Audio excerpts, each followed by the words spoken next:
Assalamualaikum warahmatullahi wabarakatuh. Waalaikumsalam. Alhamdulillah. Temu kita pada malam ini. Pertama saya ucapkan, bukan saya ucapkan. Pertamanya saya minta maaf. Sebab hari Rabu tu tak dapat buat kelas dan saya tukar ke hari ini. Dan hari ini mungkin ada yang tak berkesempatan nak bersama-sama, ada plan dan sebagainya. Maka saya minta maaf. Apa yang orang kahwin ni? Ada kundian kahwin, family kan dan sebagainya. Saya tak jadi pergi tadi. Dan ucapan jutaan terima kasih kepada semua yang meluangkan masa pada malam ini. Moga Allah berkati masa ini insya-Allah. Baik, kita sambung perbincangan kita dalam surah Al-Quran. Kita berhenti kat mana? Yang lepas. Isim tunjuk. Isim isyarah yang apa? Jauh tu ya. Isim isyarah untuk jauh. Jauh. Baik, apakah dia isim isyarah untuk jauh? Dia hangnya, tak dengar. Jauh, zalika. Zalika, seorang, tilka. Mana Baik. tak ada jawab? Ada dua maskulin. Maskulin dengan feminin. Zalika, tilka dan juga Zalika, tilka. Zalika, tilka. Ulaika. ulaika. Baik. Untuk Ulaika. tiga digunakan untuk jauh. Kalau untuk dekat? Ulaika. Haza, hazihi, haula, hazan, hazani, hazani. Haza, hazihi dan juga haulai. Ada satu haza ni. Haulai. Tapi untuk Haulai. permulaan kita fokus pada tiga sahaja pun boleh. Haza, hazihi dan haulai untuk singular masculine, singular feminine dan juga untuk ramai. Begitu juga untuk yang jauh kita boleh fokus pada tiga dulu. Zalika, tilka dan juga ulaika. Baik, malam ni insya-Allah kita nak sambung. Baik, kita berada pada bahagian kata nama tunjuk lagi. Masih lagi pada bahagian isim isyarah. Baik. Yang kita lihat pada malam ini kita dah lihat ke perkataan ini? Belum, Mai. Zalika. Zalikuma tu belum lah tu. Belum. Sudah Ustaz. Sudah. Zalikuma dah ke? Belum. Penggunaan di dalam Al-Quran. Sudah. Penggunaan dalam Quran kita dah ambil. Dah. Betul. Dah. 2002. 2022. Okey. Zalika, zalikuma, zalikum semua tilka, tilkuma dan juga tilkum. Dah Ustaz. Okey, baik. So saya pun rasa macam dah, cuma saya nak double confirm. Kalau kata dah then okey. Saya tak sure sebab saya buku baru, exercise book baru. Baik. Maka yang ni hari tu kita ambil penggunaannya dalam Quran. Zalika dan tilka ini biasalah. Maksudnya digunakan kalau kata bersembang pun inilah bentuk yang digunakan, zalika dan juga tilka. Cuma bentuk yang lain ini zalikuma, zalikum, tilkuma dan juga tilkum ini bukan bentuk yang biasa. Arab kalau sembang tak pakailah yang empat ni. Kan dia cuma pakai yang dua ini saja, zalika dan juga tilka. Tapi bentuk yang lain ini juga zalikuma, zalikum, tilkuma dan juga tilkum ini ada digunakan dalam Al-Quran. Maka sebab itu kita lihat penggunaan isim isyarah bentuk yang begini khusus penggunaannya dalam Al-Quran. Baik. Kita sambung. Setelah itu insya-Allah dengan okey. Baik, kita lihat pada tempat. Baik. Bahagian terakhir isim isyarah untuk menunjukkan tempat. Baik, yang khusus juga digunakan untuk tempat. Yang tadi itu selalunya dan kebanyakan digunakan untuk tunjuk kepada orang ataupun benda. Orang ataupun benda. Ada juga digunakan untuk tempat juga kan. Dan ini lebih khusus penggunaannya untuk menyatakan tempat. Baik. Untuk dekat kita ada huna dan juga ha huna. Huna dan juga ha huna. Kan? Baik. Huna dia punya asas lah. Ha huna kita tahu dia ada tambah apa? Ha tu. Kan? Ha. Dan kita tahu ha itu penggunaannya adalah untuk apa? Untuk tarik perhatian. Stress. Dia nak stress kan. Supaya orang dengar kata benda kan. Supaya dia nak menarik perhatian orang kan. Maka itu tambahan dan huna itu yang dia punya asal. Tapi huna itu bentuk yang digunakan. Jadi boleh guna dua-dua, huna ataupun huna kan. Kadang orang tanya nak duduk mana? Kita guna huna. Kita tak guna huna, kita guna huna je lah sebab kita tengah sembang biasa dengan dia kan. Tetamu datang rumah tanya, saya nak duduk mana? Dia kata huna. Kita pun kata huna, duduk kat sini. Kan. Tapi kalau tanya contoh kita nak stress kan. Nak berkumpul kat mana? Kita katalah huna. Sini tempat berkumpul dia. Baik, satu lagi gunakan untuk jauh. Kita guna hunaka dan juga hunalika. Hunaka dan juga hunalika. Baik. Hunalika. Terjemahannya dia bersilang begini. Kan. Hunaka untuk yang jauh kan, tapi dia sederhana jauh. Hunalika untuk yang lebih jauh. Kan, lepas tu hunaka dia macam di situ, dia jauh lah kan. Kalau dekat kita guna di sini. Kan? Di situ, satu lagi adalah di sana. Di sana dia lebih jauh. Baik, maka hunaka untuk yang jauh, hunalika untuk yang lebih jauh daripada itu. Baik. Kita lihat contoh yang dalam Quran. Pertama pada surah Ali Imran, surah yang ketiga ayat 154. A'udzubillahi minasyaitonirrajim. Yaquluna law kana lana minal amri syai'un ma qutilna hahuna. Sampai situ.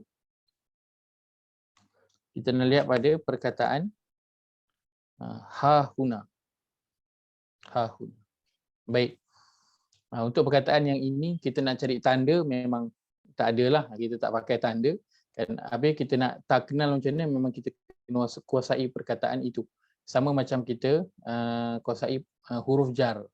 Huruf jar dia memang tak ada tanda, memang kita kena ingatlah perkataan tersebut. Baik, maka hahuna terus pergi pada kategorinya, dia adalah apa? Adalah isim isyarah. Ataupun dia adalah kata tunjuk. Dan hahuna menunjukkan apa dia? Di sini. Tempat. Tempat itu adalah di sini, tempat di yang sini dekat. Baik. Seterusnya firman Allah, qalu ya Musa inna lan nadkhulaha abadan ma damu fiha fadhhab anta wa rabbuka faqatila inna hahuna qa'idun. Baik. Kita ada hahuna dan nun alif belakang ni bukan untuk kami kan. Dia bukan untuk kami. Dia memang bentuk perkataannya memang dah begitu. So tak perlu potong na itu jadikan dia dhamir, tak perlu. Memang hahuna itulah dia punya perkataan dia. Nanti kalau ke depan nanti kan kalau lebih detail bolehlah potong ha tu. Dan ha tu dia ada lain untuk tarik perhatian, huna adalah untuk tempat. Tapi untuk permulaan kita ambil semua sekali dia adalah isim isyarah, menunjukkan kepada tempat dan tempat itu adalah dekat. Seterusnya atutrakuna fi ya saya. Soalan. Kalau huna saja apa maksudnya Ustaz? Huna. Huna. Di sini je. juga. Sama. Huna sama. Sama. Okay. Cuma dekat sini ada ha saja dan ha itu kita telah sebutkan dia adalah untuk menarik perhatian. Stresskan. Sama macam hadza hadhihi kan. Ha itu. Jadi dia sama je lah. Untuk permulaan kita ambil semua. Dia adalah isim isyarah huna dan juga ha huna isim isyarah. Cuma nanti bila ke depan nanti kan bolehlah kita pecahkan dia. Ha itu lain. Dia adalah harfu tanbih dan untuk tarik perhatian dan huna adalah isim isyarah dia. Itu Apa nama dia Ustaz? Apa dia? Apa tadi Ustaz sebut nama dia? Apa? Harf Tarik tanbih. perhatian. Bukan. Ada perkataan Arab dia tu. Harfu tanubayaha. Tanbih. Tanbih. Tanbih. Harfu Huruf tanbih. tanbih. Jadi huruf untuk memberi perhatian. Ya. Harap kalau apa dalam kelas dia kata intabih. So maksud intabih itu disuruh fokus, bagi perhatian. Sebut intabih. Ataupun kadang kalau digunakan untuk berhati-hati pun diguna juga intabih.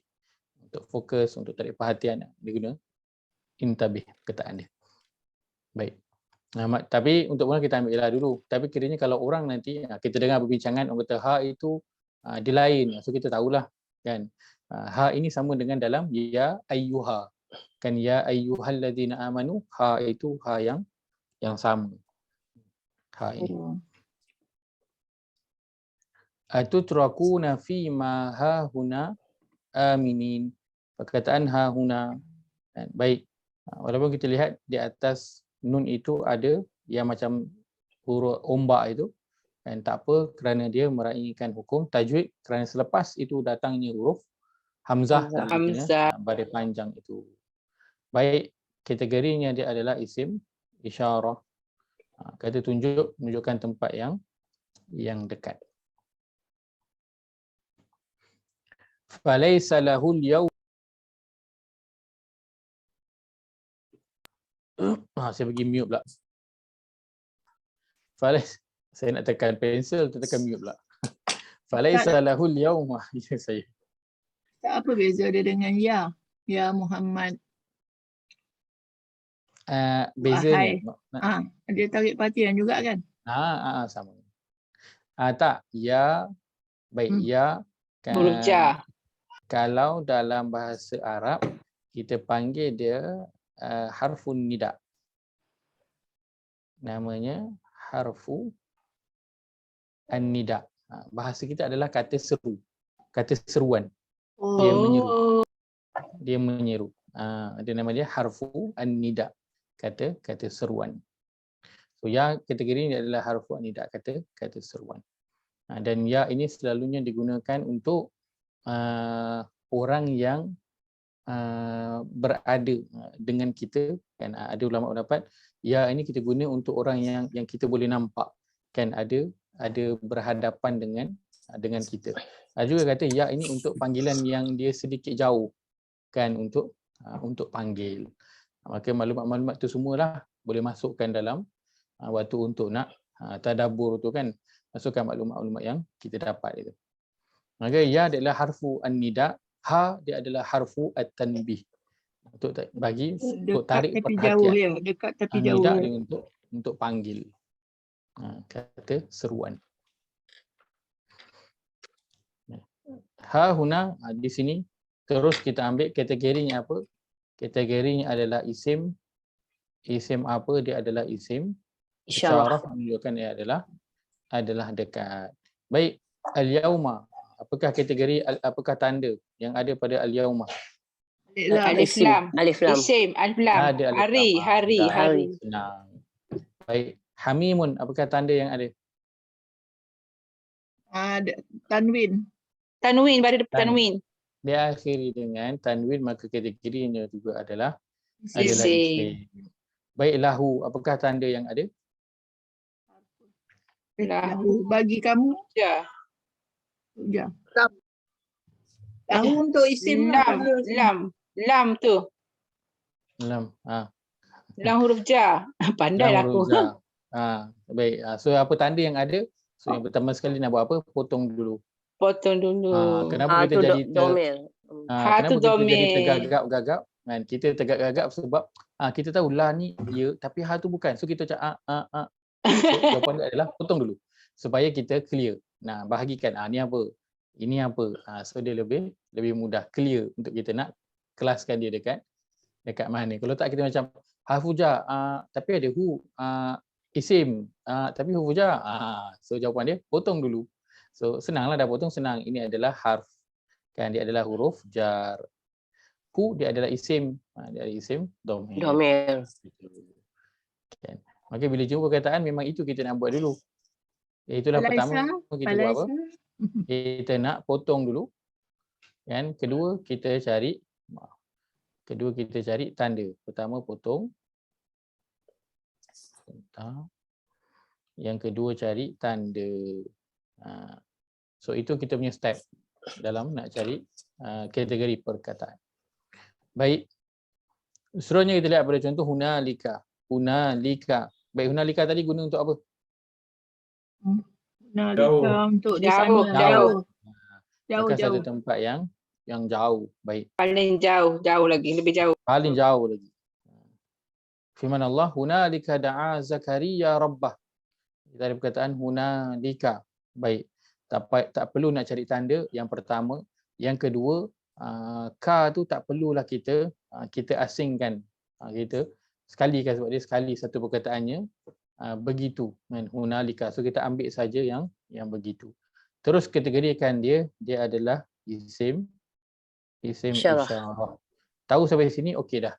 Kita tak ingat dekat jauh tak apa dulu. Jadi kita ingat dia adalah isim isyarah. Boleh ke Ustaz? Terangkan sikit hunalika da'a Zakaria tu penggunaan hunalika kat situ. Bahagian tadabbur kita akan pergi pada bahagian dia punya. Tak nak fahamkan hunalika tu. Nak faham Jauh macam hunalika di mana, situ. macam mana jauhnya kat Maksudnya? situ. Macam mana nak apply hunalika tu kat situ. Bahagian tadabbur bagi apply kan kita pergi ujung. Last sekali. Okeylah. Di sana doa Zakaria. Baik, surah 3 ayat 38. Hunalika da'a Zakaria rabbah. Ketika itu, dia terjemahkan, ketika itu Nabi Zakaria berdoa kepada Tuhannya.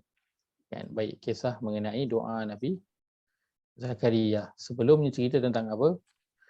Okey. Yang pasal dia nak anak ni ke? Iya, kalau Nabi Zakaria famousnya memang doa dia tentang nak anak itu. Cuma situasinya itu berbeza. Satu dekat mihrab, satu lagi ketika dia qaimu yusalli, ketika mana dia sedang solat. Baik, cerita sebelum itu adalah tentang Imratu Imran. Dia bernazar ketika mana ada fi batni muharraran. Dia bernazar tentang kandungan yang sedang dia kandungkan itu. Kan dia ini apa? Falamma wada'atha qala rabbi inni wada'tuha unsa wallahu a'lam bima wada'at. Kemudian dinamakan dengan Maryam dan dia wa'idzuha bika wa dzurriyyataha min syaitanir rajim. Dia minta perlindungan Allah daripada syaitan yang direjam. Maka fataqabbalaha rabbuha biqabulin hasan. Ayat yang ke-37, maka ia Maryam yang dinazarkan oleh ibunya diterima oleh Tuhannya dengan penerimaan yang baik dan dibesarkannya dengan didikan yang baik serta diserahkannya untuk dipelihara oleh Zakaria. Tiap-tiap kali Nabi Zakaria masuk untuk menemui Maryam di mihrab, ia dapati rezeki, iaitu buah-buahan yang luar biasa di sisinya, iaitu di sisi Maryam. Nabi Zakaria bertanya, wahai Maryam, dari mana engkau dapati buah-buahan ini? Maryam menjawab, ia adalah dari Allah. Sesungguhnya Allah memberikan rezeki kepada sesiapa yang dikehendakinya dengan tidak dikira. Baik. Kemudian dia kata, hunalika da'a Zakaria rabbah. Ketika itu Nabi Zakaria berdoa kepada Tuhannya, wahai Tuhanku, kurniakanlah kepadaku dari sisimu zuriat keturunan yang baik. Innaka sami'ud du'a. Kemudian ayat 39, fanadatul malaikah. Ini waktu dia dimakbulkan. Lalu ia disuruh oleh malaikat sedang ia berdiri sembahyang dalam mihrab. Waktu dia sedang berdiri lagi solat, malaikat seru dia tentang nak bagi tahu tentang pemakbulan dia punya doa. Okey, baik. Rasa-rasanya hunalika di situ digunakan kenapa? Nampaklah Cerita jauh sebelum- mihrab tu. cerita sebelum itu cerita tentang Maryam di dalam penjagaan Nabi Zakaria. Dan tiap kali Nabi Zakaria masuk jumpa Maryam, dia nampak ada buah-buahan di sisi Maryam dan dia tanya, dari mana kau dapat? Dia kata daripada sisi Allah. Kemudian terus Nabi Zakaria da'a Zakaria Oh, rabbah. faham. Allah terus bagi tahu kan. Pertamanya ini antara perkara ataupun pengajaran yang boleh kita ambil. Apabila seseorang itu melihat nikmat yang ada pada diri orang lain, maka apa yang dia kena buat? Buat apa? Berdoa. Dia kena berdoa. Waktu itu adalah waktu untuk dia berdoa, untuk minta untuk diri dia pula. Kan? Selalunya orang kalau nampak nikmat orang lain dia jadi apa? Dia jadi dengki. Tapi tak, Nabi Zakaria dia nampak nikmat yang ada pada Maryam, kan? Yang tak ada pada diri dia, iaitulah ada je rezeki buah-buahan sentiasa di sisi Maryam itu tanpa ada orang bagi. Nabi Zakaria bukan dia yang sediakan pun, tapi ada. Nampak nikmat di sisi Maryam. Terus dia buat apa? Dia terus berdoa kepada Tuhannya. Hunalika, kan? Di satu tempat yang apa tu? Yang tersendiri, yang tersembunyi, yang jauh daripada, yang tidak dilihat oleh orang. Yang berdoa bersendirian antara dia dengan Tuhan dia, untuk betul-betul meminta kepada Tuhan dia. Dan di situlah dia punya apa? Dia punya mihrab dia. Dia punya mihrab. Baik, dari sudut tempat kan, digunakan hunalika menunjukkan tempat itu adalah satu tempat yang jauh. Maka antaranya dia beritahu kita mihrab, cantiknya mihrab itu dia di satu tempat yang macam jauh. Maksudnya apa? Tempat yang berasing, tempat yang isolated. Kita kata macam tu. Tempat yang bukan tempat sibuk, tempat orang lalu lalang, kan. Contoh kalau dalam rumah kita kat ruang tamu, so itulah tempat orang lalu lalang, orang keluar masuk dan sebagainya, kan. So mihrab dia cantik adalah satu tempat yang biarlah dia di penjuru dan tak diganggu, tak sibuk. Umpama dia satu tempat yang kalau fizikalnya dia jauh daripada orang. Jauh daripada fizikalnya, dia umpama satu tempat yang jauh daripada orang. Kenapa? Kerana nak dapatkan feel untuk nak beribadah itu daripada gangguan. Kan? Dan antaranya sekarang juga adalah bila seseorang itu masuk dalam mihrab, kan, sama ada dia ada mihrab ataupun tidak, jadi tempat solat di rumah dia, maka dia perlu menjauhkan diri dia, kan, pada perkara-perkara yang mengganggu dia. Pada perkara-perkara yang mengganggu dia. Antaranya lah apa? Antaranya ialah handphone. Antara dia adalah benda yang dia kena jauhkan. Seolah dia kena berada di satu tempat yang jauh. Dia jauhkan semua yang lain itu, dia ambil peluang itu adalah untuk dia sahaja dengan Allah Azza wa Jalla. Sedangkan Nabi Zakaria dia berada dia punya mihrab saja, kan. Dia bukanlah orang orang yang kaya yang ada istana, kan, dan hujung sana dia punya mihrab dia, kan. Dia punya bilik tidur dia hujung satu lagi, wing yang satu lagi. Bukanlah, kan. Tapi dia umpama satu tempat yang fizikalnya macam jauh. Tapi Allah bagi tahu satu tempat yang sendiri, yang tak diganggu oleh orang lain. Tapi Ustaz, dalam tafsir dia tak cakap tempat, kan Ustaz, ketika itu. Ya, dia letakkan ketika itu. Ketika itu. Sebab terjemahan dia nak berikan makna yang boleh difahami lah. Oh, saya punya di sana. Saya punya Quran di sana. Di sanalah Zakaria berdoa. Tolong ambil Quran Paman. Ambil Quran jap. Saya punya Quran terjemahan sebentar. 38:11. Surah 3:38. 55 Ustaz. Baik, di sana. Quran saya letakkan di sanalah Zakaria berdoa kepada Tuhannya. Menunjukkan satu tempat yang jauh, kan. Dia tempat tu tak jauh sebenarnya, Ustaz. Dia yang menjauhkan. Macam jauh daripada orang ramai dia Ustaz, menjauhkan kan. dirilah Dia menjauhkan isolated diri. lah. Tempat yang isolated. Okey. Faham. Baik. Page Terima kasih 55 Ustaz. Bahasa yang dipakai lain ya. Kadang dia hanya perlu kepada apa, mungkin kita duduk dan kita memperhatikan kan. Macam contoh perkataan jamil, kan. Jamil maksudnya apa? Cantik. Jamil, kan? Jamilun unta. Jamil cantik. Perkataan yang sama juga jamal unta, kan. Jamalun unta juga, kan. Apa kena cantik dengan unta? Apa kena guna cantik dengan unta, kan? Dalam bahasa Arab satu lagi ada perkataan namanya jumlah. Jumlah tu apa? Ayat. ayat. Kan? Kalau Ayat. dalam bahasa Arab, Ayat. Bahasa ayat Arab dia ayat panggil lah. jumlah. Panggil jumlah. Kan? Apa kena mengena cantik dengan unta? Kan? So katalah unta tu cantik, betul lah. Unta memang ada yang cantik lah. Itu yang Arab buat lumba tu kan. Unta dia memang Mahal cantik-cantik. kot, mahal kot. Macam kuda, kita lumba kuda, dia lumba unta. Lumba Dia unta. kan? Antara yang cantiknya unta, selain daripada fizikal dia, kan, tapi kita tak biasalah sebab kita tak biasa dengan unta je, bagi kita biasalah. Tak ada apa cantik, kita biasa dengan kucing. Kan? Tapi kalau tunjuk ke Arab kucing, bagi Arab kucing biasa je, tapi bagi kita cantik sebab apa? Kita biasa dengan kucing. Kucing. Apa cantiknya unta? Cantiknya unta itu sebab Tak kot daripada pasir kot. dia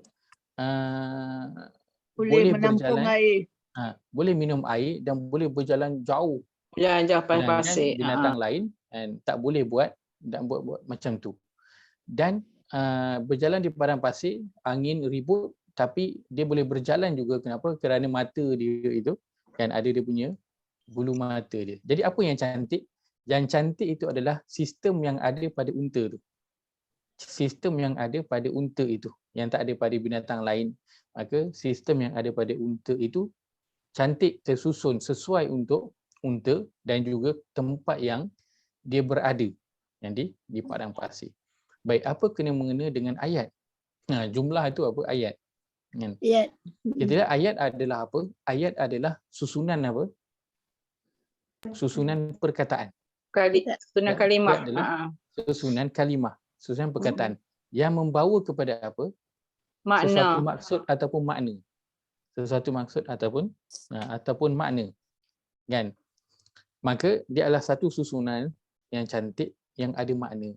Maka dia menunjukkan kepada satu sistem yang tersusun yang akhirnya akan memberi makna.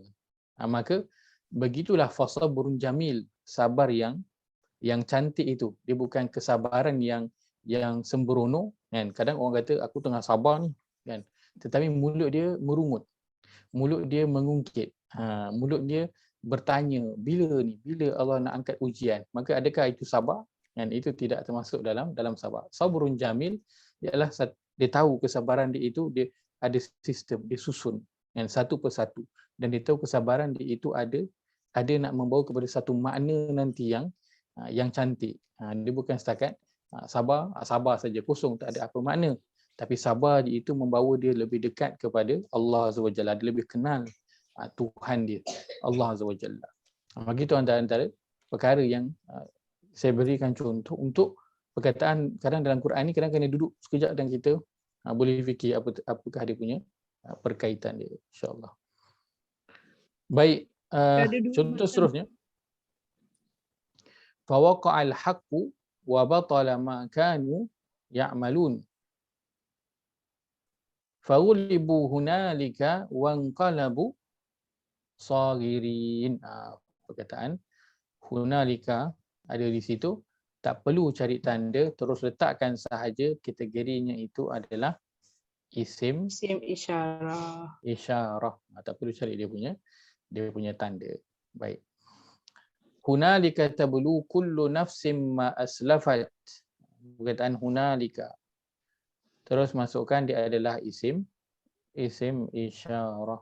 Baik. Setakat yang kita dah lihat pada perkataan hunalika, kita lihat bentuknya apa? Kita ada hunalikal walayatu lillahil haqq.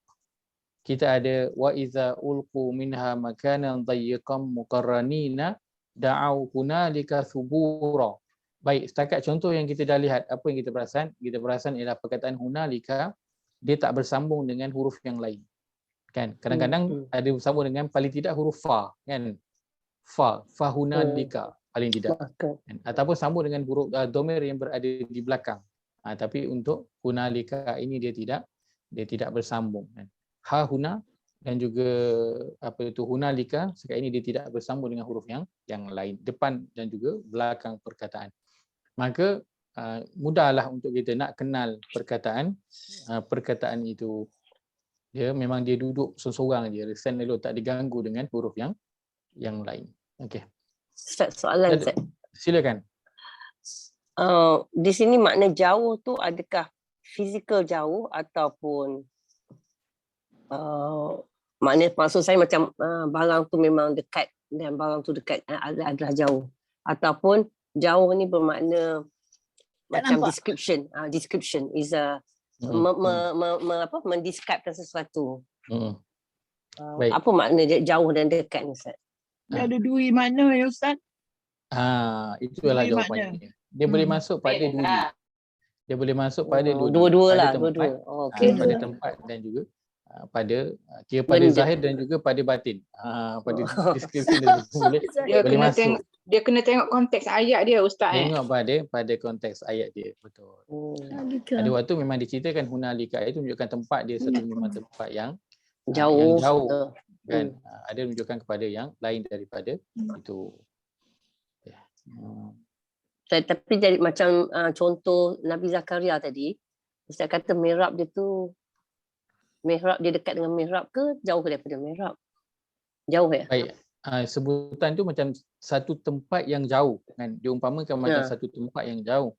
Baik, tapi setakat yang diketahui, setakat yang saya ketahui kan, mihrab Nabi Zakaria itu dalam dia punya rumah dia lah.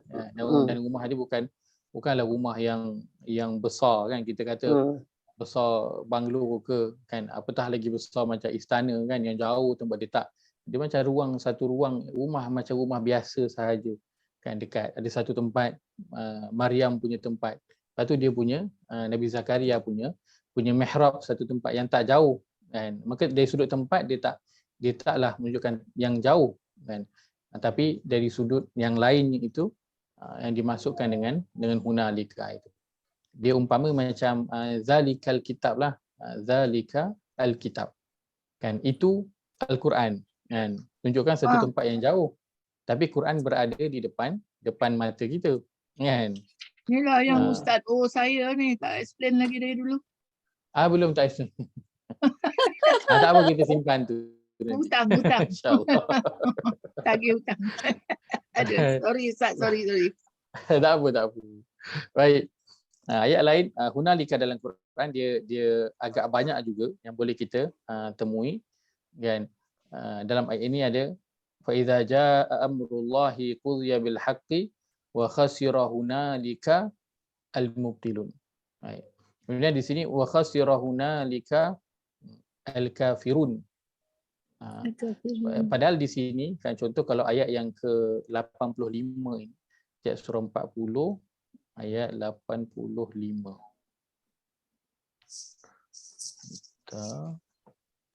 Kita surah 40 85. Baik. Muka surah 476 ayat terakhir pada surah Ghafir. Okey, kalau kita pada terjemahan, maka iman yang mereka katakan semasa melihat azab kami tidak berguna lagi kepada mereka. Yang demikian adalah menurut sunnatullah, undang-undang peraturan Allah yang telah berlaku kepada hamba-hambanya. Dan kemudian wa khasira hunalika al-kafirun, dan pada saat itu rugilah orang-orang yang kafir, orang-orang yang ingkar. Orang-orang ingkar ini dalam Arabnya apa? Al-kafirun. Rugi dalam Arabnya apa? Khasira. Hunalika kat mana terjemahannya? Dalam terjemahan dia letakkan itu.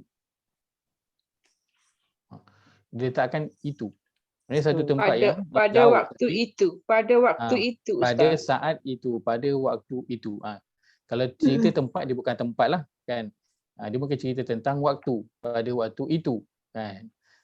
Maka dia tak cerita pada tempat. Maka sebab itu tadi saya katakan dia boleh pada tempat dan dia boleh pada perkara yang lain daripada itu, yang berkaitan dengan ayat itu, yang berkaitan dengan ayat sebelumnya atau berkaitan dengan ayat selepasnya. Itu kena lihat pada konteks ayat tersebut. Maksudnya hahuna dengan apa? Hunalika ni untuk tempat ataupun masa lah Ustaz. Baik, untuk dalam Al-Quran ini ada digunakan begitu. Ada guna untuk tempat dan ada digunakan juga untuk nak menunjukkan masa lah dalam terjemahan ini, untuk nak bagi mudah faham Dia letakkanlah di sudut masa. Kalau dia letakkan tempat, kita tak fahamlah apa benda kan. Ni dia nak Dan cakap dia rugi kan, rugilah di Ah. sana. Dan di sana rugilah orang-orang yang kafir. Tunjukkan tempat. Diorang nak cek tempat mana pula kan yang berlaku masa itu. kerugian itu kan dan sebagainya. Tapi bila letak dan pada saat itu rugilah. So dia mudah untuk difahami untuk bila orang awam itu membaca. Maka dalam Quran guna untuk tempat kan, boleh juga guna untuk masa dan boleh juga guna untuk makna yang lain berkaitan dengan perkara itu. Ustaz, agaknya macam ni tak Ustaz? Bila dia orang ni kafirkan engkar kan, maknanya dia dalam kerugian tu, dia akan dapat kena azab lah, tapi jauh lah lagi, maksudnya di akhirat besok lah. Di akhirat lah.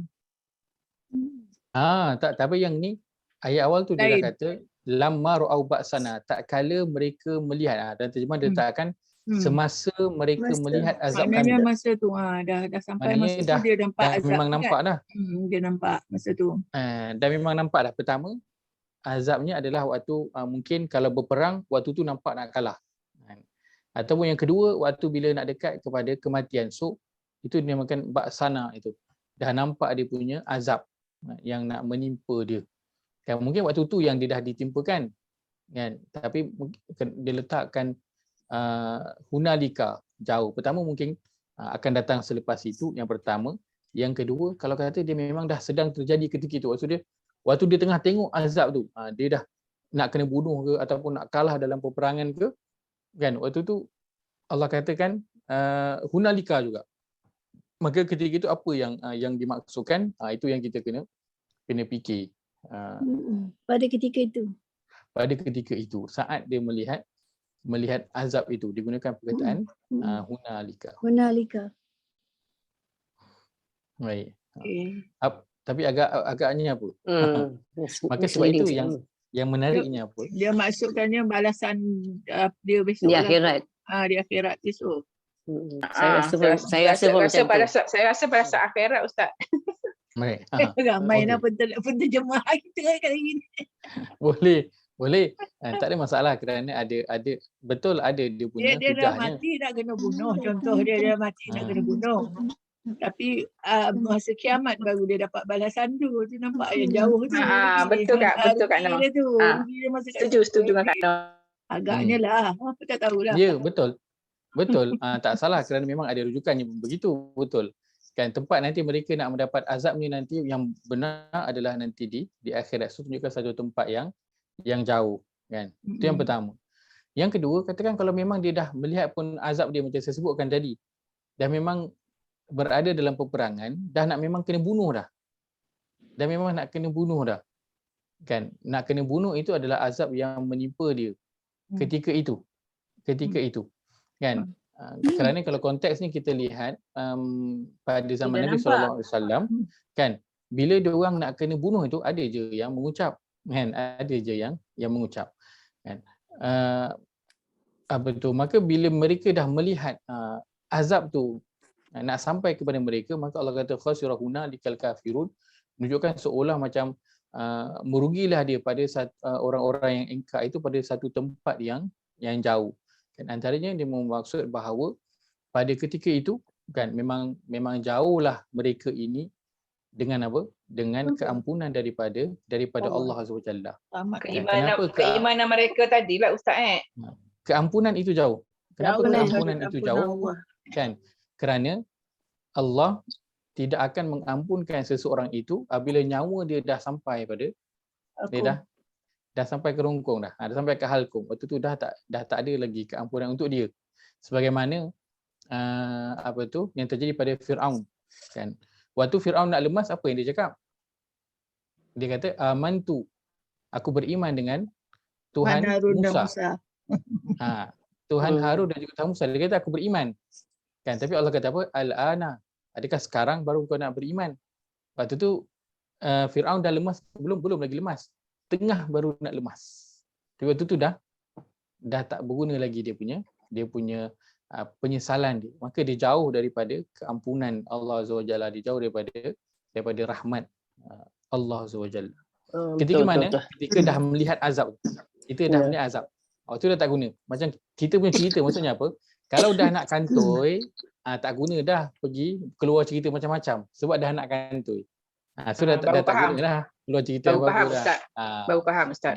Dia kalau nak apa tu, nak perbaiki kesalahan itu kan sebelum kantoi. Kalau dah kantoi jangan cerita lah. Dah memang tak boleh nak buat apa dah. Kan tak dapat nak tolong kan. Bawa datang fail yang tebal-tebal pun saya tak dapat nak tolong. Baik. Mungkin itu mungkin dua lah yang kita dapat daripada ayat tersebut. Bukan maksudnya saya punya betul, yang tadi salah, tak. Dua-dua itu boleh diguna pakai. Kan? Sebab itu menariknya Al-Quran. Kita belajar hunalika, satu tempat yang jauh. Tapi aplikasi dia pada ayat semua berbeza. Betul tak? Maka setiap ayat tu kita kena duduk dan tengok secara berasingan.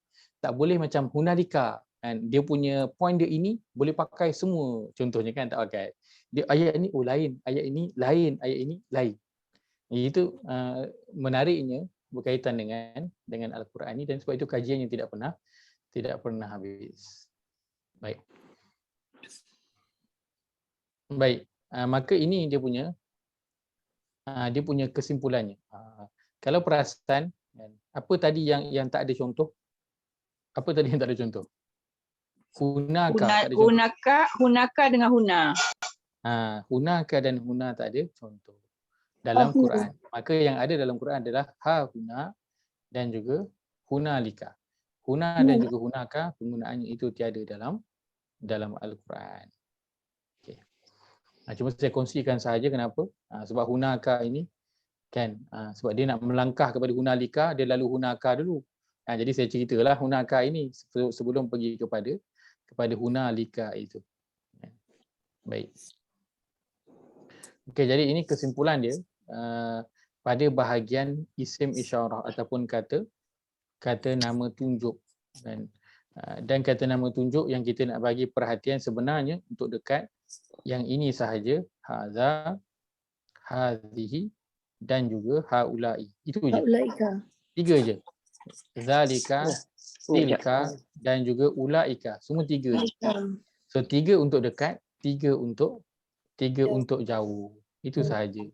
Kan yang untuk dia sudut tempat ini kan dia ada dua sahaja. Kalau kita boleh ingat di isim isyarah pun tak masalah, 2 je, ha huna dan juga hunalika. Itu sahaja yang kita nak beri perhatian. So tak perlu yang lain, tak payahlah kita abaikan dulu hazani, hatani kan, zanika, tanika. Ini yang dua semua kita abaikan dulu. Kita tak pakai. Bukan tak ada, hazani ada dalam Quran. Tapi dia hanya pada satu tempat, 2 tempat sahaja. Jadi tak perlulah kita nak kalau siapa yang nak ingat semua, baiklah. Kan? Tapi kalau siapa yang ini first time tengok isim isyarah, tak payah pening-pening. Fokus pada 3 dekat, 3 jauh. Itu dah cantik dah. Dia mabni ya Ustaz? Ya betul. Sekejap, saya pun dah pening sekejap. Ya saya. Apa bezanya ni Ustaz, tempat ni, isim isyarah tempat ni dengan yang dulu kita belajar ni ya. Isim isyarah yang haula, haulai, hazihi, haza, ulaika ni dengan yang ni. Hauna dengan hunalika ni. Hunalika. Okey.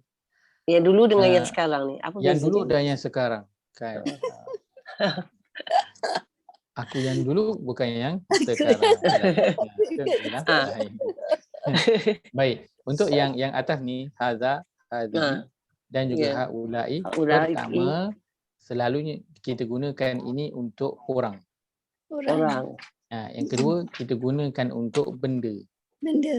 Maka ini fokus untuk dua. Okey, orang dengan benda. Okey. Adapun yang bawah ni kita gunakan dia untuk tempat. Betul, saya letakkan tadi dia adalah untuk tempat. Yang ini untuk orang yang ada jauh. Haza, orang yang dekat. Ataupun kita nak tunjuk benda yang dekat. Kan? Kalau zalika untuk benda yang jauh. Kan, benda yang jauh. Tilka benda yang jauh. Ulaika untuk orang ataupun benda yang jauh. So kita nak tunjukkan pada benda itu dan dia jauh. Baik. Contoh hahuna kita bukan tunjuk pada benda ataupun orang, kita tunjuk pada tempat. Pada tempat Tempat. So kalau kat tempat tu kosong, tak ada orang ataupun tak ada benda, dia tetap kira hahuna kat situ. Okey. Contoh, kita bayangkan satu dewan. Satu dewan. Kita nak tunjuk ada satu orang yang berdiri dekat dalam dewan tu. Kita kata hadza ar-rajul. Ini orang tu, lelaki tu. Maka kita tahu hadza tu merujuk kepada orang tu, bukan merujuk kepada dewan tu. Merujuk pada orang yang ada dalam dewan tu. Dia bukan merujuk pada orang. Tapi kalau kita kata kat mana majlis tu, kita kata hunalika, tunjuk dekat dewan tu, maka orang tahu dia adalah tempat itu. Dekat dewan itu. Okey, faham Ustaz. Alhamdulillah. Cuma hari ni faham, besok tak faham dah. Biasalah. Tak apa. Yang penting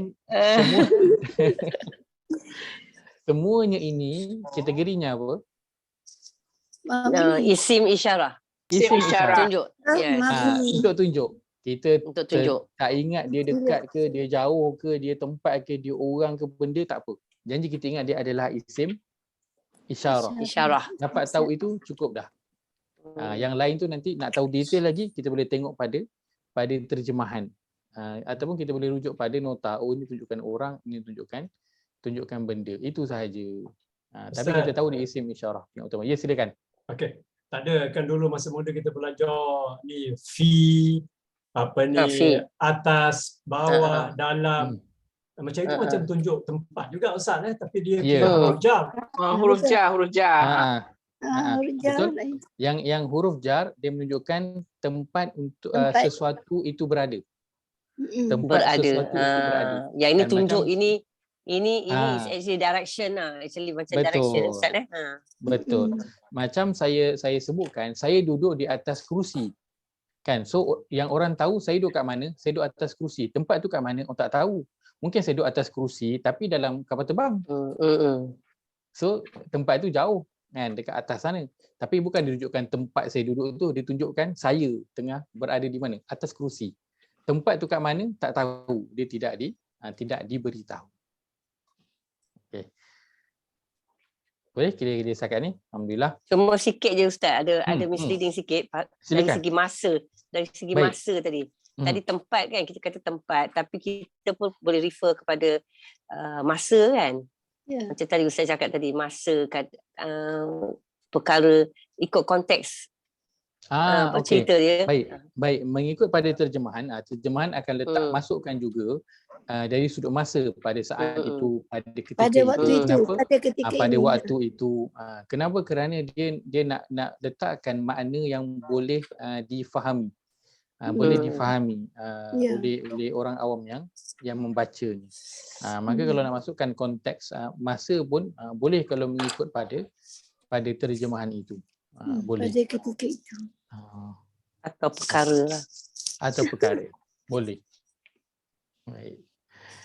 Kan insya-Allah. Dia kena pergi nanti pada satu ayat untuk lihat pada tadaburnya, bincang, fikir kan kenapa. So sebenarnya memang tak cukup masa lah sebenarnya kita ni nak kaji Quran kan. Buat satu tim kan. Tim grup ni cari haza je. Grup ni cari hazihi sahaja. Yang ni cari haulai sahaja kan.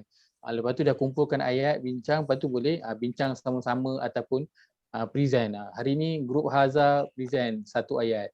Besok grup Hazi present satu ayat kan. Murajaah. Murajaah. Kita jimat masa kita pun boleh tahu. Murajaah. Tadaburnya insya-Allah. Baik. Okey. Maka sampai ke situ kita dah selesai pada bahagian kata nama. Kata nama tu isim isyarah. Isim isyarah. Kalau nampak ni dia adalah khalas. Apa maksud khalas? Semua kita tahulah maksud khalas ni apa dia. Khalas. Sudah habis. Habis dah selesai dah. Khalas. Kata nama khalas. Pergi kedai Arab tanya dia ada nasi lagi, ada nasi mandi lagi, kambing, dia kata khalas. Dah habis. Dah habis dah. Alhamdulillah. Maka berbaki satu sahaja lagi, itulah kata nama. Kata nama hubung. Okey, baik. Kata nama hubung, kita ada sikit masa kita ambil. Kata nama hubung dia dalam kumpulan isim, dalam kumpulan isim ma'rifah. Jadi dalam bahasa Arab namanya ialah isim mausul. Namanya ialah isim mausul. Kan? Dia berasal juga, dia ada beradik dengan apa? Rupa dia adalah apa? Waw, sad, lam.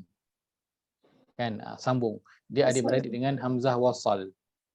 Hamzah wasal. So hamzah wasal kita baca apa? Sambung kan? Sambung. So isim mausul dia adalah kata sambung ataupun kata hubung. Dia menyambung ataupun menghubungkan ayat. Ini namanya isim mausul. Kata nama hubung. Baik. Kata nama hubung pertama, gambaran umumnya dia terbahagi kepada dua.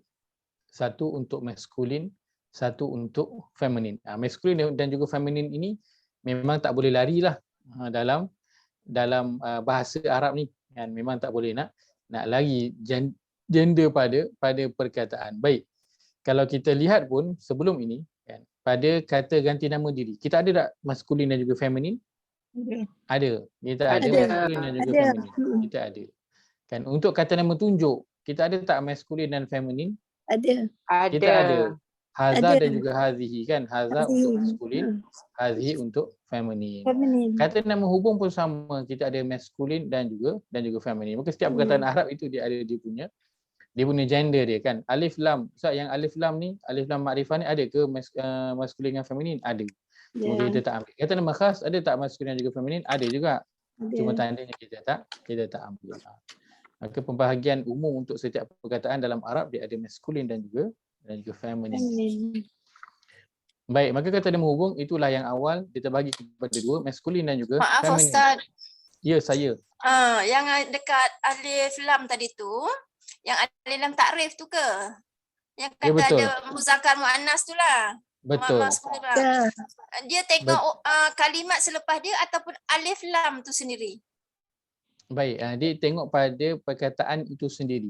Antara yang paling mudah kan yang biasa kita tahu apa dia adalah ta marbutah. Kalau ada ta marbutah kan contoh kita ada perkataan an-niyah contohnya. Okey, faham Ustaz, faham. Dia pakai tudung.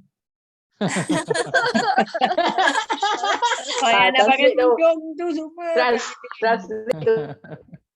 Kita ada aniyah. Aniyah kita ada apa? Alif lam. Jadi dia adalah isim ma'rifah.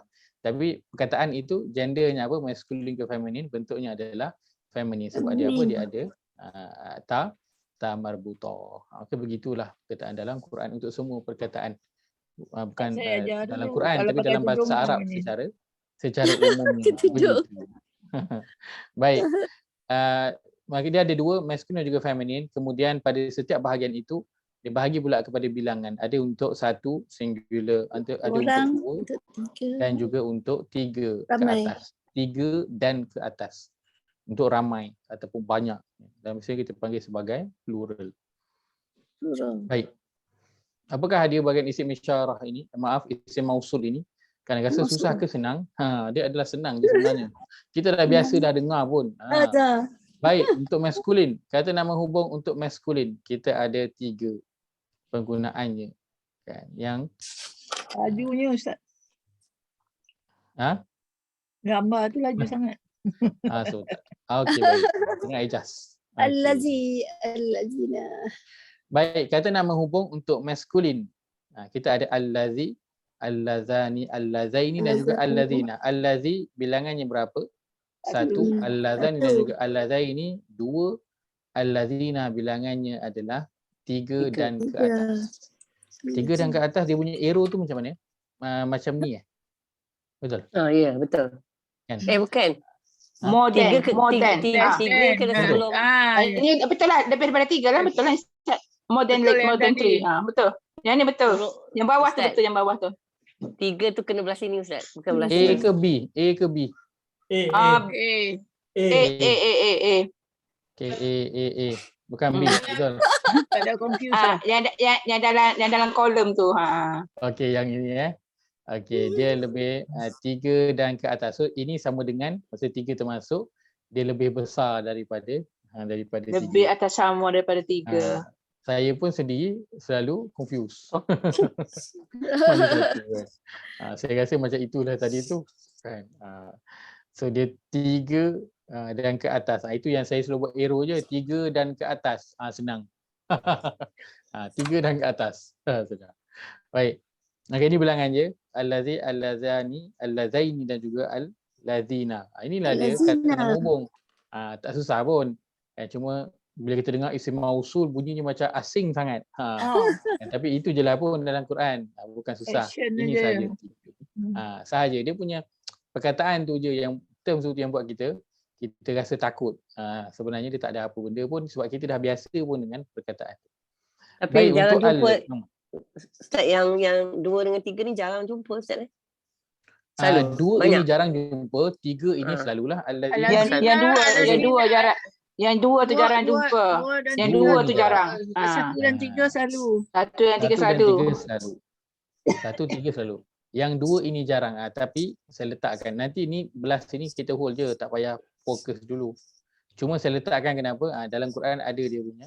Dia ada tempat yang digunakan. Al-lazani. Al-lazaini. Macam lasagna Ustaz. Baru nak cakap Kak Nur. Apa saja yang buatkan kita mudah untuk ingatlah, tak kisah. Gunakan benda tu lah. Tak kisahlah formula sendiri. Dah lapar tu. Mengantuk. Jangan lapar malam-malam ni. Dah lebih pukul 10. Nak cari lasagna susah.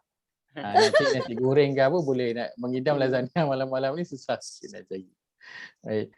Allazi, baik, terjemahannya yang ataupun orang yang.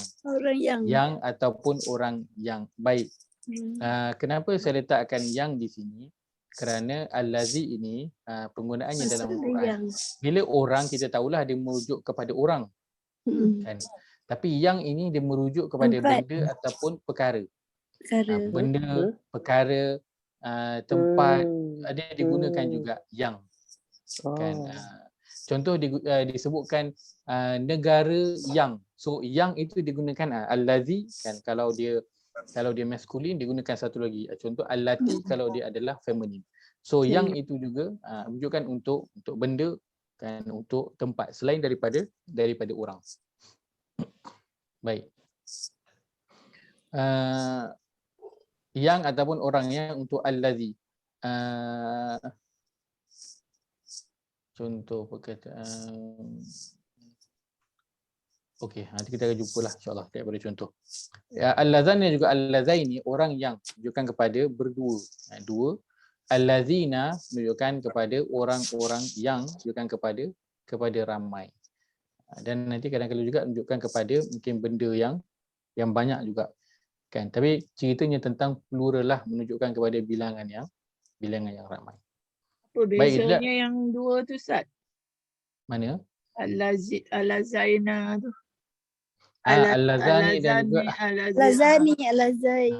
Al-Lazani dan juga Al-Lazaini. Sebutan pun dah memang macam Al-Lazania punya dah. Al-Lazani dan Al-Lazaini apa beza? Dari sudut terjemahan dia tak ada beza. Bezanya di mana? Bezanya dari sudut kita kata dari sudut grammar dia. Dari sudut nahu dia. Itu ada perbezaan. Ada sudut nahu grammar dia nanti. Bila dia kan dalam Quran kan kita lihat perkataan Allah contohnya kan. Baik, ada waktu Allah itu perkataannya baris depan. Allahu la ilaha illallah. Kan. Baik. Ada waktu perkataan Allah itu berbaris apa? Atas, contoh la ilaha illallah. Ada kadang Allahu, ada kadang Allaha, ada kadang Allahi. Baik, maka kenapa baris ini berubah? Ada haraf kedudukan dia tentang grammar dia. Kan kadang so tentang nahunya. So membezakan baris-baris. Baik, dia sudah baris kan dalam bahasa Arab. Nak tahu dia punya grammarnya itu, pertama dari sudut baris, yang kedua dari sudut huruf. Dari sudut huruf. Dan huruf juga akan berbeza. Sebab itu kita dengar dalam Quran ada perkataan apa? Ada perkataan Mu'minun, minuna. Mu'minuna. Kita ada perkataan juga Mu'minin. mu'minina, betul? Ya. Maksud dia berbeza tak? Maksud dia sama je. Sama. Tapi beza dua huruf ni menunjukkan apa? Penceritaan dalam ayat tu. Penceritaan dalam ayat tu yang menjadikan huruf itu berbeza kedudukannya. Bagi tahu mukminuna ini mungkin dia adalah pelaku contohnya.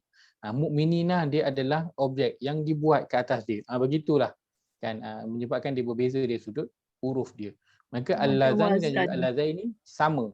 Dia cerita tentang grammar. Dari sudut makna sama, dia sama je, tak ada apa-apa perubahan. Makna asas itu adalah sama. Macam wazan ni Ustaz.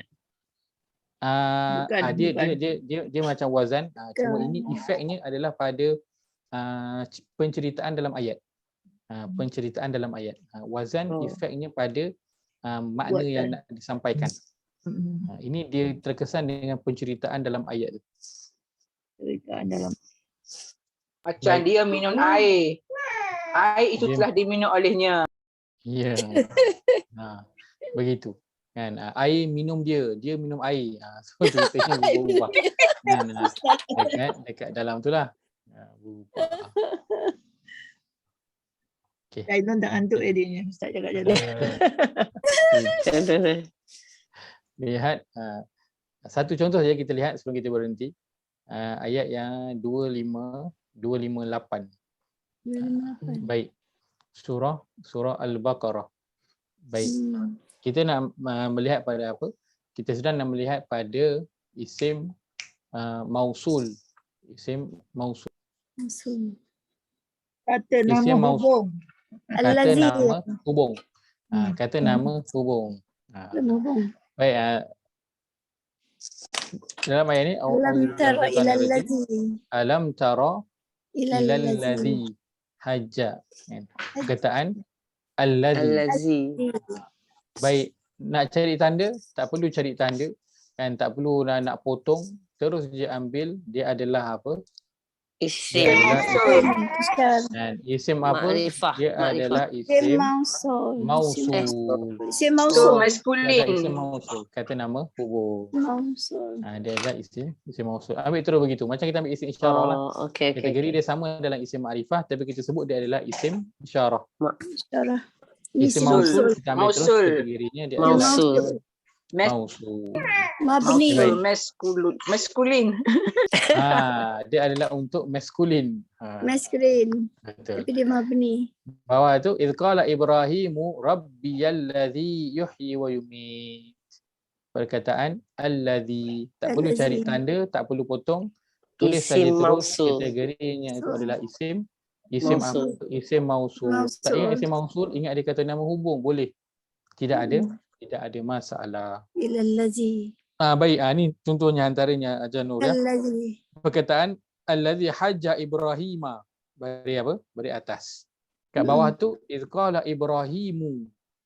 Bukan bari jadi depan. Kenapa? Kerana dekat sini kan tak kala Ibrahim berkata. So siapa yang berkata? Ibrahim. So Ibrahim adalah dia pelaku dia. So bari depan. Yang atas ini kita akan kau melihat kepada orang yang dia berhujah. Siapa yang berhujah? Ada orang tu dia berhujah. Dia berhujah dengan siapa? Dia berhujah dengan Nabi Ibrahim. So, Nabi Ibrahim adalah objek yang dikenakan tindakan tu. Maka dia berubah Isim fi'il. Apa panggil? Isim fi'il apa? Yang ini namanya nama dia. Isim. Belajar. Maf'ulun bih. Saya pun dah suka. Ini memang kesukaan Haji Sas. Permainan Haji Sas. Suka. Fa inna Allah yati bi syamsi min al-masyriqi. Apa maksudnya Ustaz? Maf'ulun bih. Maksudnya apa? Apa maksudnya maf'ulun bih itu? Maf'ulun bih itu tadi objek yang dikenakan tindakan. Yang dikenakan tindakan. Yang dikenakan. Contoh saya makan nasi. So nasi tu benda yang dikenakan Nasi tindakan tu jadi pada dia. maf'ul. Dia makan. Nanti kita belajar lepas ni Ustaz. Ya. Okey okey. Ya. Tapi bahagian tu dia agak mencabar, sebab tu kita memang saya tak letak dia lah pada bahagian awal-awal ni. Saya tak letak dia sebab dia mencabar. Dan sebab tu saya kongsikan kalau lihat pada topik yang kita telah pelajari kan sampai ke hari ini, kalau buka pada mana-mana buku kan, selalu kan kita selalu belajar bahasa Arab kan, ada buku yang digunakan, Arab Madinah lah, Arab ini buku komunikasi kan, boleh lihat pada topik yang ada dalam buku tu susunannya tak sama dengan apa yang kita telah pelajari. Tak sama. Pening ustaz tengok yang Madinah punya. Kenapa? Kerana yang itu untuk belajar bahasa Arab, so dia kena dia expect orang tu nak belajar bahasa, so dia kena belajar semualah. Betul Ustaz, belajar 3, 5, 6 tahun pun tak boleh baca Quran. Tu untuk bercakap Ustaz kan. Untuk bercakap. So dia kena belajar semua. Kan? Tapi kita kat sini kita bukan nak belajar semua. Kita nak belajar Quran dia. Kita nak memahami Quran. Dan semua tu pun mungkin ada yang kita akan guna, tapi kita susun apa yang kita paling nak guna dulu sampai kepada yang less kita akan jumpa dalam Quran. Kita susunnya begitu. Sebab tu topiknya tak sama susunannya macam dalam buku. Sebab tu Nahu selalunya orang akan mula dengan lepas isim fi'il harf, orang akan masuk pada Nahu. Kan siapa yang belajar Nahu, dia masuk Nahu. Tapi kita tak masuk. Saya letak dia nanti di belakang sana. Sebab apa? Belum lagi kita nak belajar bahagian itu. Kalau mula dengan Nahu, orang akan tulis memang angkat tangan, tulis surrender lah. Nak faham baris depan, baris bawah, baris atas. Kan kejap tiba tanwin tu hilang jadi baris satu dan sebagainya lah. Banyak sangat dia punya perubahan dia. Dan itu pun tak adalah tambah banyak sangat dari sudut tadabbur. Itu tambah dari sudut kefahaman ayat tu bila kita baca tanpa lihat kepada terjemahan untuk bahagian nahwu tu. Dan ini kita fokuskan untuk tadabbur. Baik. Fa'ti biha minal maghribi fabuhital ladzi kafar. Kita ada perkataan allazi sama, tak perlu cari tanda, tak perlu potong apa-apa. Letakkan saja kategorinya adalah apa? Isim mausul. Tu yang saya nak selalu sebut. Sebab kadang kita sendiri tak tahu nak sebut bila. So dalam kelas ni sebutlah banyak kali isim mausul. Ulanglah banyak-banyak kali. Baik, au kallazi. Baik, ini contoh. Baik. Kita ada perkataan allazi tapi dia bersambung. Tapi combine sekali dengan au. Ni adalah huruf apa? Huruf ja. Kemudian dia adalah huruf ja. Maka kita ketahui dalam Quran nanti ada tempat yang isim mausul ini dia bersambung dengan huruf yang lain di permulaan dia. Di belakang dia tak akan bersambung dengan dhamir. Kita tak akan jumpa dhamir yang duduk di belakang isim mausul, tak ada. Tak akan ada. So yang depan sahaja ada.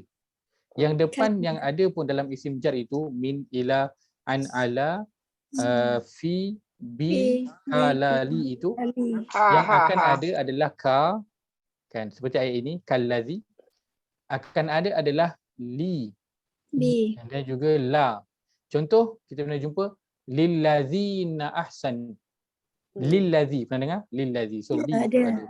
La wallazi la ada. Wallazi kita tak bimbang sangat sebab apa? Tulisan dia tak bersambung. Kan? So kita tak risau sangat. Yang kita nak beri perhatian kepada huruf yang dia bersambung, takut kita keliru. Maka ni billazi dia. Billazi. Maaf, itu satu lagi saya tengah nak sebut tu. B ada. Cahayalah Kak Nun. Cahayalah. Boleh baca Ustaz ini. Dia dah pandai bahasa Arab kan. Saya tengah nak sebut tadi lepas tu nak cakap benda lain. Yang dah teruk tu. Jangan main. Dia ajar Zainal dia makin malam dia makin pandai. Makin teruk. Makin malam dia makin teruk. Billazi. So bi ada, kita ada billazi, kallazi, lillazi dan juga lallazi. Dan ini semua pada isim mausul lah. Isim mausul yang allazi untuk satu dan juga nanti isim mausul untuk yang plural, untuk ramai, allazina itu. Kita akan jumpa. Baik, maka nak buat apa? Relax je. Buang saja ka itu. Ada allazi. Allazi kategorinya adalah apa? Isim mausul. Mausul. Dah. Dia Sekarang maksud. dah tak risau dah. Orang asyik sebut isim mausul, isim mausul. Kita selalu dengar kan Pandai dah, isim pandai dah. Ingat apa ni? Insya- Dah pandai dah, dah pandai dah. Mak lebih apa benda ni? Cakap perkara kita. Betul. Jangan bimbang. Tak tahu bukan tandanya kita ketinggalan. Kadang kita bukan rasa Haji ketinggalan Sel yang kita tak tahu bukan Haji perkataan tu. Sel. Ni ustaz lain. Ustaz lain. Tapi jangan Lain bimbang. kita orang kena ni. Tengah-ngok kita dengar. Nak tanya Tanya takut malu. disturb kelas bukan malu, Orang- takut. Nak tanya segan. Kan dah tanya lagi tambah pening. Buang masa orang nak explain. Maka Jadi- istilah yang kita tak tahu, pertama kalau kita tak tahu bukannya maksudnya kita ketinggalan, tak. Kan? Tak tahu bukan maksudnya kita ketinggalan. Kerana kita perlu tahu apa yang kita perlu tahu sahaja. Yang kedua, kadang orang tahu benda itu tapi dia tak reti nak guna ataupun dia tak boleh guna. Maka benda yang dia tahu pun jadi tak berguna. Kan? Main juga Contoh kan? mungkin dia tahu isim mausul kan, tapi mungkin dari sudut kenapa isim mausul kan, ataupun dia tahu fi'il mudhari'. Kenapa fi'il mudhari'? Dia pun tak tahu kan. Apa nak guna untuk fi'il mudhari' pun dia tidak tahu. Maka dia tahu fi'il mudhari' dengan dia tak tahu sama tak bagi apa. Auzubillah tu pun dia tak tahu apa pasal auzu. Yang ketiga kadang orang Biasa. kan bila orang sebut perkataan yang orang lain tak tahu, antaranya adalah apa, nak buat orang rasa macam impress. Kan? Sebab aku sebut perkataan yang orang tak tahu, so orang kan. Aku seorang je tahu. Mungkin, dia pun itu je satu perkataan yang orang lain tak tahu yang dia tahu kan, contohnya lah kan. Ataupun dia saja sebut, dia pun tak tahu sangat apa benda dia punya. Jangan cakap Dia macam tu. pernah dengar orang cakap je Ustaz. Haji Seh dia tahu semua. Betul. Jangan Saya tak cakap. sebutkan tentang Haji Ses lah. Dia Saya semua. sebutkan secara umum, bukan tentang al-lazina saja. Kadang kita dengar orang kat luar tu ceramah kan, bercakap kan. Kadang Pening aku. kadang kita kan bila kita dengar kadang orang tu contoh bila kita dengar dia keluarkan istilah Arab, kita tu rasa macam dia ni mesti terror Arab. Padahal dia keluarkan istilah Arab tu sebab dia nak impress orang je. Itu sahaja. Dan itu berlaku di Malaysia. Itu berlaku di Malaysia.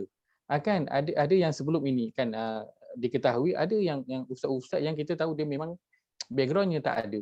Kan, tapi dia keluarkan istilah-istilah Arab dan orang rasa macam wah, Impress. Ini memang terror lah ustaz ni kan. Dia keluarkan beberapa perkataan Arab. Maka jangan bimbang pada perkataan yang kita tak tahu. Jangan bimbang pada perkataan yang kita tak tahu. Kadang mungkin dia tak sesuai pun untuk kita nak tahu. Sebab kalau kita tahu, kita akan lagi bertambah down. Aku ni benda pun tak tahu. Ini lagi bertambah down. So baiklah kita tak tahu. Tapi janganlah tak tahu tu rasa selesa dengan keadaan Tak tahu. di situ. Kena improve lah. Belajar. Belajar. Baik, Allah Ta'ala alam, kita berhenti. Kerana setakat isim itu. mausul. Kita boleh sebutlah isim mausul. mausul. Ada isim mausul lah. Sekarang dah boleh guna dah Isim isim mausul. syarah, isim mausul, isim domir. Lepas tu yang itu apa? Makrifah lah, apalah, apa benda. Ya. Amzah. Sebab kita tak belajar Nahu. I pun belajar bahasa Arab Al-Quran je. I tak belajar Nahu. Jadi benda-benda macam tu. Sama je Kak Noh saya pun. Ni Untuk Nahu, istilah dia lagi pelik yang kita tak dengar. Tak pernah dengar lagi Nahu, istilah dia Saya lagi pelik. belajar banyak. Ustaz, Nahu Ya. tu domir ke Ustaz? Nahu tu grammar. bahasa Bukan. Nahu lah. bahasa Domir bukan. penulisan dia, bahasa penulisan dia. Arab kan dia Nahu- banyak Nahu ni grammar. Nahu ni grammar. Okey, Ya. okey. dia kan Arab ni dia ada bahasa kuno dia dan bahasa Kalau bahasa kita Arab Quran kita ni tahu. pakai bahasa Arab kuno dia, bahasa percakapan dia lain dan bahasa penulisan dia lain. Yang Nahu tu banyak bahasa penulisan. Betul. Macam Chinese, macam Mandarin dengan Cantonese lah. Macam tu lah. Itulah kan. Dia kena belajar Nahu Sorof. So bahagian Nahu nanti banyak lagi lah. Dia ada Awak sebut soroh ke? perkataan-perkataan yang soroh bermacam. ni. Sorof pun sama. Nahu Sorof. Kalau sebut orang Tapi senang. kasar pula. Beza dia sorof cerita perkataan, morfologi. Perkataan. Perkataan. Macam mana boleh Nahu bawa cerita baris bawah, tentang boleh atas. grammar, baris. Nahu cerita baris. Ya. Sorof cerita tentang perkataan. Perkataan. Itu sahaja. Tapi daripada Nahu kan, yang kita dapat tahu sebab dia ceritanya tentang tulisan ataupun ayat. Dari situ kita tahu apa? Kita tahu mubtada, khabar, mada, subjek, predikat. Kita semua tahu daripada nahwu, grammar dia lah. Macam Dari situ kita tahu susunan ayat. Kita nak faham tengok maksud ayat aja Ustaz, senang. Apa nak ceritakan apa tu je, tengok macam tu je. Masa saya belajar lama jugalah bahasa Arab ni. Bukan bahasa nahwu, tapi kita belajar yang bahasa kuno ni kan, yang di-applicablekan daripada Al-Quran kepada Al-Quran ni kan. Bahasa Yang cakap. banyak kita belajar tak ada benda-benda tu semua. Tak ada. Yang banyak wazan. Banyak Wazan. Wazan. Fa'ala. Betul. Masya-Allah. InsyaAllah lah. Kita belajar. Tak apa. Nanti kita potong dia orang. Tak apa. Tapi dalam Quran tak ada tu. Tak ada apa-apa. Tak banyak. Tapi walaupun kita baru sampai, barulah dengar isim mausul, barulah dengar isim isyarah, tapi setakat ni kita baru 3 kan, isim domain, isim isyarah. Januria rajin share dia punya tadabbur kan, minta ustaz tolong check. So bila saya baca tadabbur ayatnya itu, ini bukan, kalau orang kata saya tak tahu isim mausul tu apa, orang akan terkejut kan, kerana poin yang diambil daripada ayat tu masya-Allah, dia ambil dari sudut bahasa, tapi hanya kita guna apa? Kita guna madhi, kita guna mudhari', dua tu je. Tadabbur tu orang tengok macam ini terror bahasa Arab ni. Kan begitu. Jadi manfaat yang kita dapat daripada satu perkara itu yang penting. Manfaat yang kita dapat daripada perkara itu. Kak Nur memang terror bab apa nama tadabbur ni Ustaz. Taklah, tak ada, sama je dengan you all belajar. Ajar Zainun dia terror bab huruf. Dia ingat B lazia. Dia bab pun ada kelebihan dia. Dia curious punya orang bila ustaz sebut satu perkataan. Apa tu ustaz? Dia tanya apa domel. Zaujah tu apa ustaz? Berfikir. Dia berfikir. Cepat dia dapat. Alhamdulillah. Sorry Zainun. Tak ada, kita kalau tak faham Ustaz memang kepala kita tak boleh nak satisfied lah, tak boleh betul. Betul. Semua faham, kita seorang tak faham kan? Orang lain yang faham tu bukannya faham pun buat faham je. Ya. Jesus tanya apa beza tadabbur dengan tafsir. Tafsir dia yang boleh melakukan tafsir adalah ahlinya sahaja. Apa maksud ahlinya? Maksud ahlinya ialah orang yang ada kemahiran berkaitan dengan Al-Quran. Pertama, dia ada kemahiran tentang bahasa. Dan dalam bahasa tu banyaklah.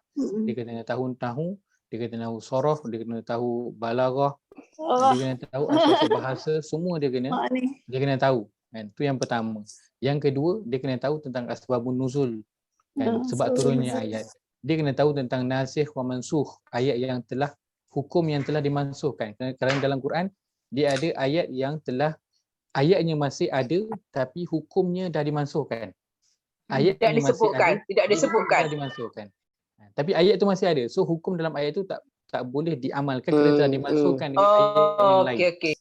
Maka ilmu-ilmu itu dia kena ada, dan ilmu yang banyaklah. So untuk tafsir. Lepas tu tafsir dia hanya untuk ahlinya sahaja. Kerana ilmu alat yang perlu dikuasai itu banyak. Tetapi tadabbur dia tidak perlu kepada ilmu alat yang semua itu. Bahkan kalau dia tak tahu bahasa Arab pun dia boleh juga untuk tadabbur. Bahkan dia kena tadabbur, wajib tadabbur. Kenapa?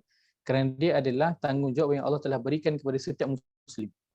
Maka bila tanggungjawab itu Allah telah berikan kepada setiap muslim, maka Allah tahu dia mesti boleh dilakukan. Dia macam solat. Siapa Islam balik dan berakal, dia kena buat apa? Dia kena solat.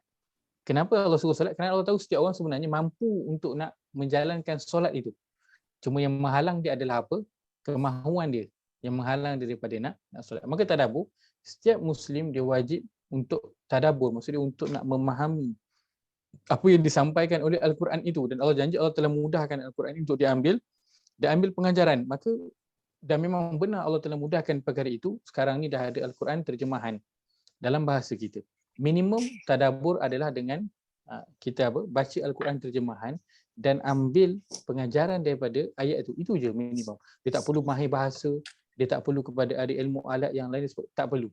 Kita perlu tahu terjemahan dalam bahasa Melayu sahaja pun dah sudah memadai. Kita tak tahu bahasa Arab pun, bahasa Arab tak apa. Tak ada masalah. Tapi besok itu tadabbur dan juga tafsir. Tadabbur ahlinya sahaja, tafsir ahlinya sahaja. Tadabbur dia adalah kewajipan setiap muslim. Kewajipan setiap muslim. Dia bukan fardu kifayah. Dia fardu ain untuk semua. Fardu ain untuk semua. Memahami. Dia kewajipan untuk semua, untuk memahami. Sebab macam mana orang tu nak beragama kalau dia tak faham Quran? Kat mana yang dia tahu do's and don'ts dalam agama ni? Mana dia nak tahu? Quran lah sumber dia. Jadi dia nak tahu kalau dia tak belajar Quran. Kan? Maka dia kena belajar Al-Quran. Sebab itu nanti soalan dalam kubur kan, yang biasa kita dengar ma rabbuka, kan, man nabiyuka, ma dinuka. Itu soalan yang biasa kita dengar lah. Satu soalan lagi ialah nanti siapa sahabat kamu? Apa tu? Bila nyawa itu dikembalikan ke tubuh. Imam muka. Soalan yang pertama, ma rabbuka. Yang kedua dia tanya, man nabiyuka, siapa nabi engkau? Yang ketiga, yang dia akan tanya ialah apa yang telah dibawa oleh Rasul itu. Dia akan tanya apa yang telah dibawa oleh Rasul itu. Maka ada orang yang beriman, dia akan kata Rasul itu telah membawa kitab iaitu Al-Quran dan aku beriman dengannya serta beramal. Adapun orang yang ingkar, kan, maka jawapannya apa? Aku dengar dia ada bawa sebuah kitab tapi aku tak tahu apa dia. Aku dengar tapi aku tak tahu apa dia. Dia jawab aku tak tahu apa isi dia, tak tahu. Kan, maka itu jawapannya. Dan tapi poinnya apa? Setiap orang itu dia akan tanya tentang kitab yang dibawa oleh Rasul itu. Sebab Nabi datang kepada kita tak bawa lain, bawa kitab. Nabi tak tinggalkan kepada kita apa-apa kecuali apa? Kitab. Alkitab. Dua, Alkitab dan juga Sunnah. Tak bawa kecuali kitab, tak tinggalkan kecuali kitab. Maka apa yang nak kena bagi perhatian? Kitab itulah. Kitab tu yang nak kena bagi perhatian.